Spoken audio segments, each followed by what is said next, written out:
This is Natan Edelsburg with The Drum. We're here at IBC with the Q.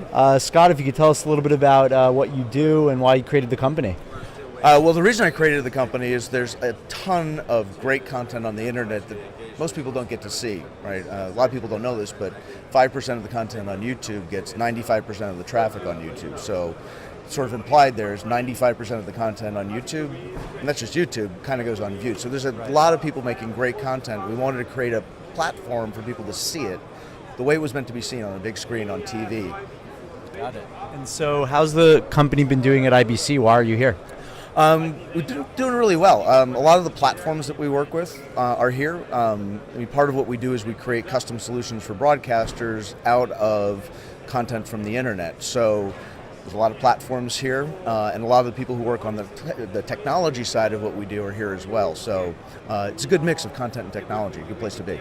Great. And what's your own background? How did you end up deciding this was something that you needed to do? Well, it's funny. I've been back and forth between the pay TV industry and the technology industry for more years than I care to admit at the moment. But I went back to my roots as a producer a few years ago and started making cinema quality content for the internet. And I saw a lot of other people doing the same thing, but having a hard time finding distribution and finding an audience, because those kinds of creators aren't necessarily the ones that play the social network game and can really drive traffic.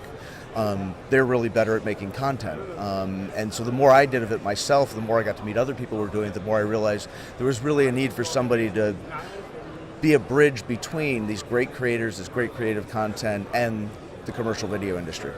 Yeah, it makes sense, and I'm not sure if it's something you could speak to, but I know a lot of YouTube creators have been, for lack of a better term, pissed off recently with YouTube's demonetization of some of their content that they don't like.